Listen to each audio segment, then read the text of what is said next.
Raw Truth podcasts may contain explicit, sensitive, and questionable content. The views and opinions expressed in this podcast are those of the individual podcaster and are not based on the advice of a licensed psychologist, therapist, or other medical professional. Listener discretion is strongly advised. Women's lives follow many paths, twists and turns, and choices never planned nor expected. In life, temptation, anger, depression, and loneliness can lead a good person to make a choice that they can't take back. When facing judgment and isolation, a person can feel very alone.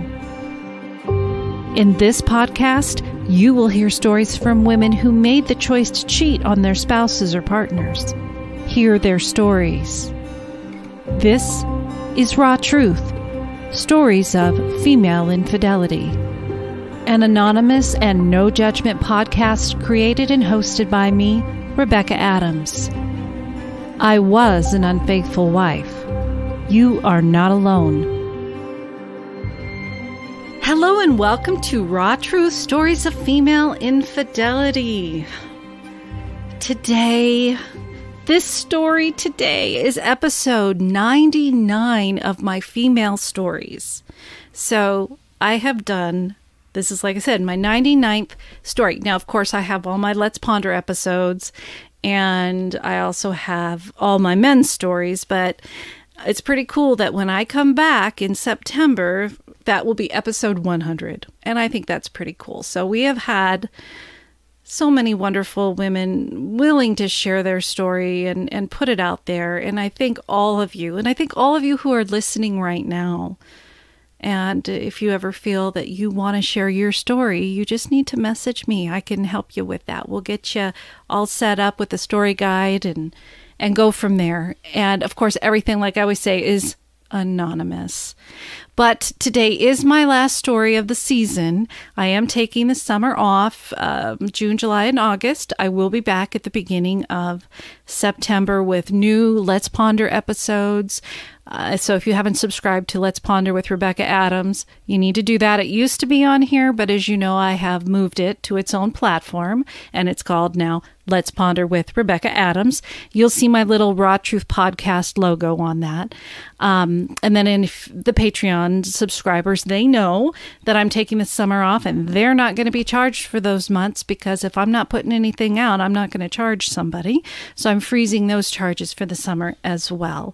But with my marriage coming up, the honeymoon, my new job starting here in a few days, well, this Monday from when I'm recording, and our new house going in and having to move crap again, it's just too much, and I want to be able to dedicate the right amount of energy and time and effort into these podcasts. So rather than rushing through, I'm just going to take a break, but I promise I will be back. Before we get started with today's story, I wanted to share an email that I received from a new listener, and she even welcomed me sharing it with everybody. It starts out, I just discovered your podcast a few days ago and have been binge listening ever since. I can't say enough good things. I identify with a lot of these women's stories. Even though I haven't cheated myself, I have struggled with connecting with my husband on an emotional and physical level lately, and have contemplated this many times.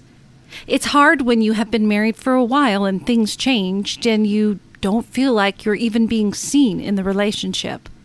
But listening to your podcast has given me clarity that it just isn't worth it. It will cause more pain and damage in the long run. I'm also going to join your Patreon as well to hear the men's side of discovering the infidelity. I really appreciate you doing the show.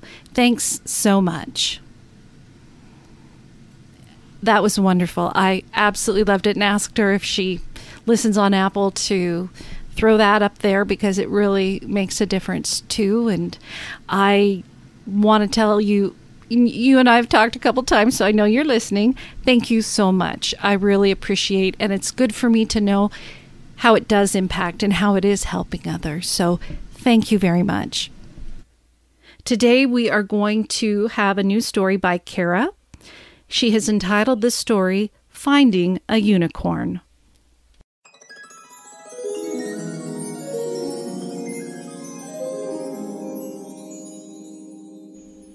I don't even know what it was. It was an immediate feeling of absolute sureness that went through my whole body. I knew he was what I wanted, and I was excited for it. I've been so used to my brain going back and forth with the exhausting inner dialogue of should I or shouldn't I? I felt the feeling of lust before someone other than my husband, but immediately following that came a feeling of guilt. Then I would snap back into reality. Jason made me feel no guilt, and I never snapped back into reality. It was our annual girls' trip to Delray with my college friends. We always get right back into our 20-year-old level of matureness when we see each other. Bikinis, cocktails, and some gummies for extra liberation.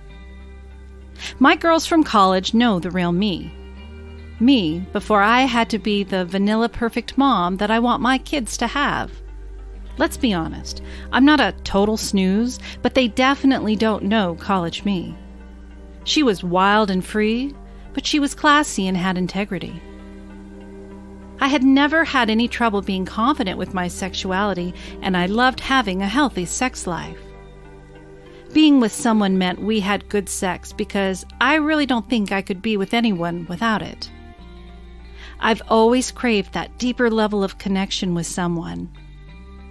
It's what separates a good friendship with a man versus a lover. It's that feeling you feel when a man makes you just a tiny bit smitten because you're wondering what he's like in bed. The guys you never wonder about, those are the ones in the friend zone. The ones that make your brain go right into those slightly dirty thoughts. They pass go, and you get right to it. We were on our way to a bar when one of my friends asked the valet driver to take us in the hotel van. He was cute, really freaking hot. So of course, we all get out of the van and immediately talk about how hot our little driver was. A bunch of middle-aged women drooling over the hottie in his 20s driving us around is nothing new, right? Short, but still taller than me, long, shaggy dark hair, and beautiful big brown eyes. He was wearing his uniform, but I could tell he had a great body, and when I saw his arm sleeve tattoo, I knew this was going to be someone we all thought was hot. When Jason came to pick us up, I admit I was probably 5 tequilas in, but still able to make good decisions. Me, being my flirtatious self, I jumped in the front seat to be closer to him. Me, being my flirtatious self, I jumped in the front seat to be closer to him. At one point, I just remember him driving and turning his head to look at me, and when I locked eyes with him and saw his crooked and innocent smile, I knew I wanted to fuck him. I got his number and came up with a plan to secretly see him after he dropped us off. I was sharing a room with my friend, so having him back at my room wasn't an option. I needed something quick, and I didn't care at what cost. I guess the feeling was mutual because he did engage in messaging me back. He actually went home after work because he couldn't find me, but I told him I got my own room, so he came back. I had absolutely nothing with me but the dress and flip-flops I was wearing and the credit card I snuck into my room to get. I jumped in the shower to wash off and put on the hotel robe and got into bed. At least that's what I remember. He called me to make sure I was serious, and I let him know that I was. He showed up. I answered the door in my robe, and for the quickest moment I thought, what the fuck am I doing? And then it was gone. He was on top of me, and I was feeling all the feels. Butterflies, excitement, tingles, all of it.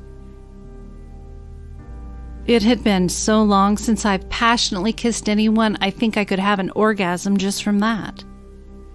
While we were making out, he did say, "I'm only 25, and that was a buzzkill." Again, my thought was, what the fuck? 25? I can't do 25. I put my hand over his mouth and told him to stop talking before I changed my mind. Thank God I didn't. It was passionate and hot.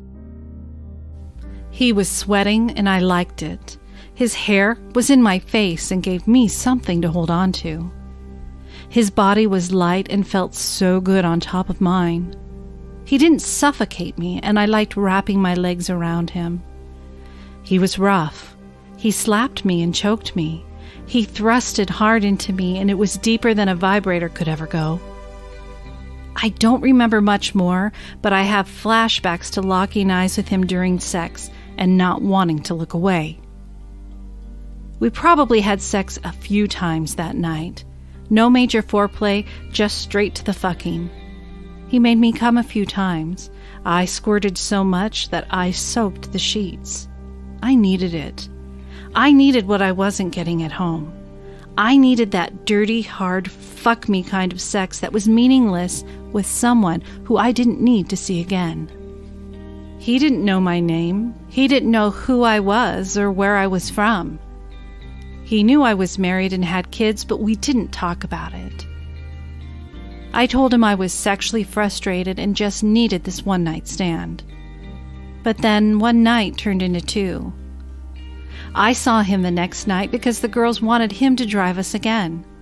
Imagine how awkward that was. My friends knew absolutely nothing, and here I am standing in front of him knowing that his dick was inside me for hours last night. Yep, awkward. I broke the ice by reaching out to him after dinner, and we ended up seeing each other on the beach. We spoke on the phone, and he told me to wait for him on the bench. He came walking up with his hands in his pockets, so confident and casually cool. He whistled at me and nodded his head for me to follow him while he kept walking. It was hot. He held my hand and kissed me hello, and I melted into a teenage girl. He put his hands up my dress, slid my thong to the side, and before I knew it, he was inside me. Each thrust, each pump, each moan, each time his chest pushed into mine was better than the one before. I felt a connection to him, and I liked it. It didn't last long, and we didn't talk much. He asked me a few questions, and from his cute smirk and intense eye contact, I knew he was intrigued. I liked that I had the power and that he wanted to know more about me. Although I loved that feeling I had when he was on top of me looking into my eyes, I also knew, or should I say I thought, that I'd never see him again. I left early the next morning and hoped and prayed no one would recognize me from the ballet staff. I drove home in total silence, trying to remember everything that happened. It was like I was having an out-of-body experience right there in the car. Did this actually happen? Did I just really have the best sex I've had in years with a stranger who was 25? Oh my fucking God, what did I do? And panic set in. That day, I had to be home early to drop my girls off at cheer camp. I showed up at the diner to meet the moms and girls with a fresh glow on my face, and the smile gave it all away. My one friend who knew what I'd been going through took one look at me and said, "Don't tell me now, wait until the ride home." I'm still amazed to this day that she was able to tell just from the release intention she saw in me. I gave her all the dirty, sexy details and retold the events like it was happening all over again. That's when I got right back to the panic. What if he finds out? What if he tells someone? I was freaked out and went to some extremes. She even considered hiring a private investigator to make sure he wasn't going to extort me for money. That only lasted a minute, though, because I knew that was overkill. I felt like he was a good person, and I knew I was making myself crazy. I also know me and know that I'll never stop thinking about it if I didn't know for sure. So a few days later, I messaged him to see if he found out my name. He said he didn't, and we started chatting. I was up until 4 a.m. messaging him back and forth and didn't feel guilty about it at all. He was a flirt, and I liked his swagger. I wanted to talk to him more. I wanted to know more. I wanted to see him again, and I still had myself convinced it was just for meaningless sex. But it wasn't meaningless. I didn't know him at all, but we had sexual chemistry, so therefore it wasn't meaningless. It had something that other one-night stands didn't have. Something some relationships never have. We had strong chemistry, and I knew it, but I tried to not show what I knew.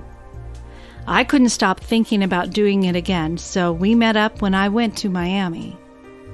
It was a little different this time because we had no choice but to talk and spend time together. At this point, he knew my name and my story because we talked about it over text. So the mystery was gone now, and I gave up that power. It was still great sex, but I do regret giving up my story to him so soon. I liked it when he didn't know about me. Maybe I liked being or thinking I was someone else. I learned a lot about him that night, enough to make me want to see him again. The fourth night, we both said it would be the last time. We didn't even have drinks this time, and we were dead sober making bad decisions. At one point, he jerked off looking at me instead of having sex with me. I think it was supposed to turn me on because he was looking at me while he was doing it, but it didn't do anything for me. That got me thinking that maybe his sexcapades with the married older woman ran its courses. But then he said something as he was getting up in the morning. He called me his wife from another life. I know that he could have just been trying to be cute, but it hit me. Did he think we had this weird, maybe I knew you in another life connection too? We didn't talk much after that. In fact, he actually told me not to reach out to him because he was going out of town with his girlfriend. That didn't feel good, but obviously I understood. I was hoping to hear from him when he got back, but nothing. So 2 weeks went by and I reached out to say hi. Nothing. The next day I asked if he was okay, and nothing again. Now I know he must be done with me, but I'm also spinning, wondering why. So day 3 I reach out again, and he says he's good, and that's all. Okay, fine. I got it. I was kind of mad, but I wasn't sure who I was mad at. I know in my brain it was me that was foolish for even thinking he would try to carry it on with me, but at the same time, I felt like how could he just cut me off like that, cold turkey? I was so high from feeling the excitement of having that type of desire back in my life and getting to know someone new. Then it was gone without a warning. They always say the best way to get over someone is to get underneath someone else. So that's what I did. A lot. It was good and it was definitely distracting. I didn't think about Jason for a while until he reached out to me months later, and I was right back where I didn't want to be. Even though I knew we didn't have a thing like I thought we did, I let myself play the fantasy out in my head. That is where it all went wrong. All the signs were there. I ignored them because I wanted that deeper connection with someone. Not just anyone, because I tried with anyone and it wasn't there.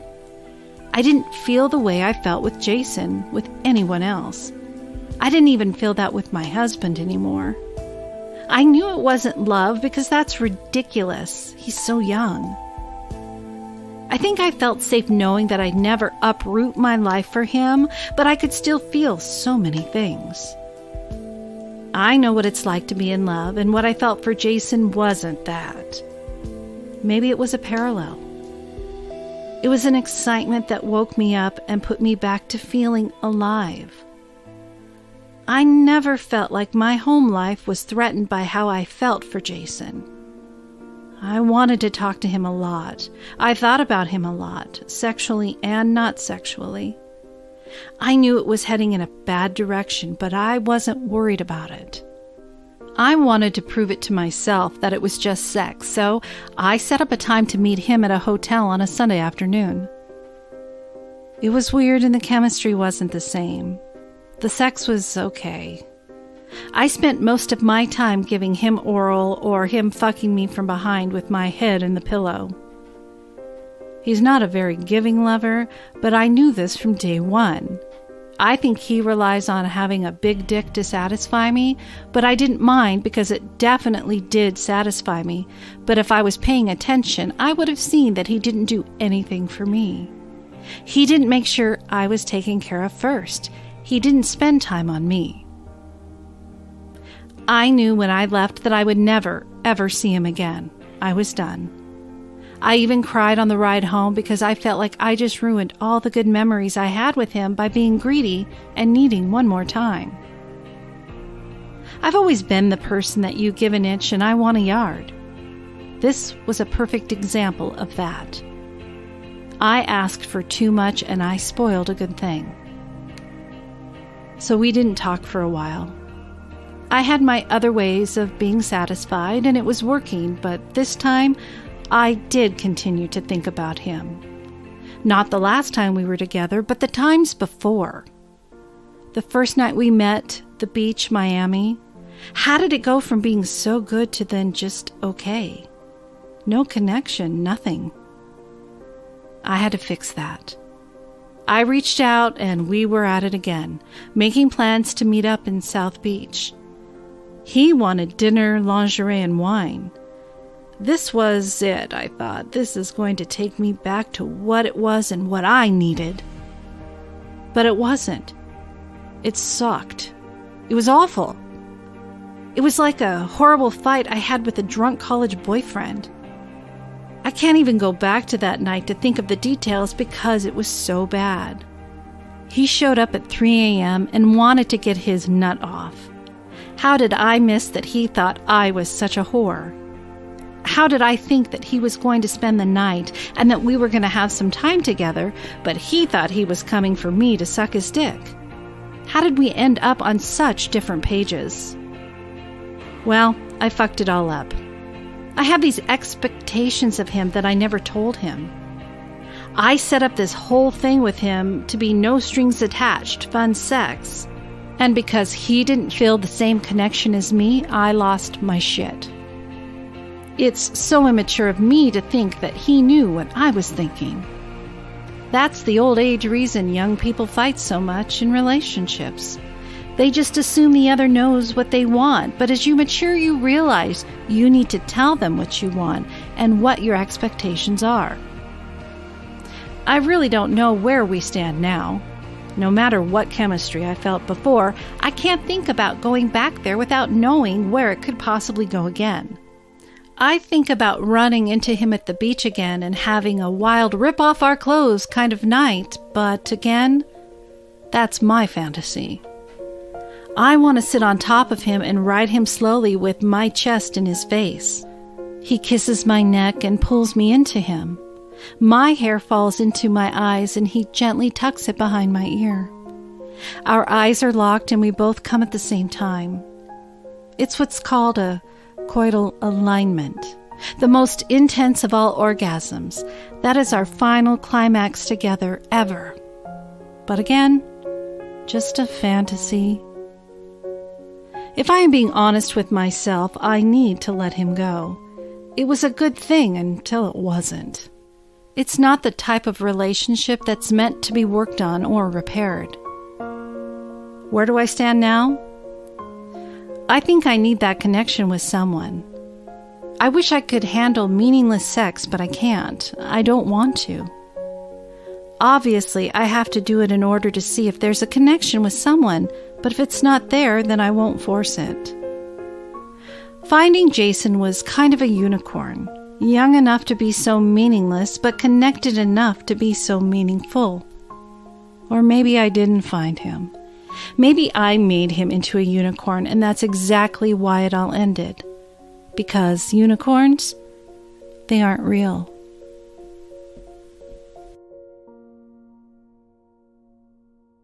Wow, Kara, what an amazingly written story you have sent. The way you wrote this, I can feel your emotions. I can almost see it in my mind, how things were happening. And I can tell you know how to write, but I can also tell that this whole situation has brought you to quite an emotional state, a level, so to speak, where it's still weighing heavily on you. One question I want to find out is, where is your husband through all of this? How did things start with your husband? It sounds like that you're at a point in your marriage where it's become routine and stale. Are you and your husband still going out on dates? Are you guys spending time together? Have you asked him for these types of things that you need? Or if you're unhappy, have you discussed ending the marriage so that you can find things that'll be what you need to make you happy? Or are you like who I was, and Erica, the story that was before yours, that it's just that need to feel that excitement? And you worry about getting caught, yes, but you're so focused on almost what's the next high kind of thing. And I was like that. And so I can understand. But what I'm trying to do is understand a little bit more about you and a little bit more about your history and, you know, what's happened in your marriage to get you to this point where you really feel like you need to look outside to find that excitement, that thrill, that happiness. So if you hear this, or when you hear this rather, and you feel like connecting with me, let me know. I'm just curious to see, you know, what has kind of led you down this road, a little more back information. But your story itself, I can tell it meant a lot to you. It almost sounded as though like you learned a lot from this situation. And I think, and this is my opinion, women, even if it is for meaningless sex, women get a very emotional connection to men a lot easier than men are for women. Men can do it without any emotional whatsoever, but with women, we allow them to enter our bodies. You know, it's a closeness. It's not hit it and leave it kind of a thing. It's different, and I think it goes way back to, I mean, I'm sure it's all broken down somewhere, but, you know, you look traditionally at men and women, and men, they'll fuck some chick and be like, okay, next, and not even look back or have any thoughts or guilt about it. As you would say, get their nut off. But women, we tend to hold on to it, and we can't forget it as easily. I know there are some women out there, and they may be at a point in their lives or whatever where they've never had a real emotional intimacy type of life growing up or what have you. So it's easier for them to disconnect because they keep people at arm's length. But then there's other people, even myself, you just boom, you connect when you connect emotionally, and you allow yourself to be vulnerable to do that. And then it kind of screws you up because you can't just let go. And then you have to figure out how to get over this situation without anybody finding out. It's just very difficult. So writing out your story, allowing you to get that out, hearing it, hopefully that helps you on your road to recovering from him and letting it go. I mean, he's a young kid who was, getting his rocks off with you. And I know he enjoyed every bit of it.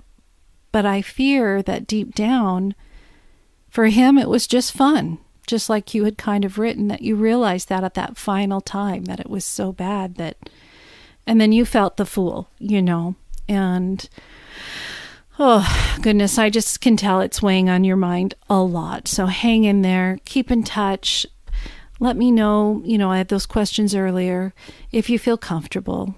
Otherwise, thank you. I wish nothing but the best, and I hope for you to be able to reconnect with your husband, so that you can keep yourself safer at home, in your environment, for your children, and all of that. Because regardless of your decision, we only live once, and we want to find the best happiness we can. And it's what I tell everybody. And divorce is never a pleasant thing. But sometimes people have to go through that to find their happiness and be able to look back and realize, thank God I got myself out of a situation. And again, I don't know your backstory, but anybody's backstory, there could be some stuff going on that people don't even realize is going on in their lives until they step away. Again, thank you so much, Kara, for your story. I really appreciate it, and I wish you nothing but the best. On Raw Truth Stories of Female Infidelity, I share stories of women who have been unfaithful to their spouse or partner. I give them a safe space to be able to explain what happened and why they chose the direction of infidelity. But I also feel it is just as important to understand what the betrayed husband or partner faced when he uncovered the truth. She started doing other things that were off. She would change her cell phone number without telling me. Previously, we'd had a joint cell account, but she wanted to be on her own account. She knew I had caught her cheating that way the first time after she returned from Kosovo. She felt I wasn't giving her enough privacy and that I was being too controlling. She was always free to come and go as she wanted. It didn't matter what time she would get home. There were times when she wouldn't get back home until 4 or 5 in the morning. But the second time, I began to suspect something. I confronted her, and she denied it. Yet, I still knew something was going on, even though I had no proof. On Halloween, she went to a friend's party dressed as a maid. I wasn't allowed to go to this party because it was only supposed to be for girls. Well, there were guys at the party after all because I saw the photos. But that night when she came home, her panties were not on and she was as drunk as a skunk. She had taken an Uber home and had left her car there. To hear exclusive stories of the men's discovery of female infidelity in their relationship, have early access to regular episodes ad-free, and more extras, subscribe to my Patreon by visiting my website, rawtruthstoriesoffemaleinfidelity.com. Subscription pledges start as low as only $4 a month. You have been listening to Raw Truth Stories of Female Infidelity. Your support of Raw Truth podcasts is truly appreciated. When you visit the website rawtruthstoriesoffemaleinfidelity.com, you will find the story guides to help form your story, where you can subscribe to Patreon for exclusive episodes, and to vote for the podcast to be in the Hot 50 Countdown for Podcast Magazine. If you haven't already, be sure to subscribe to my other podcast, Let's Ponder with Rebecca Adams, where taboo topics are discussed. To submit your female infidelity story, share feedback, or have general questions about the show, please email rebecca.rawtruth@gmail.com.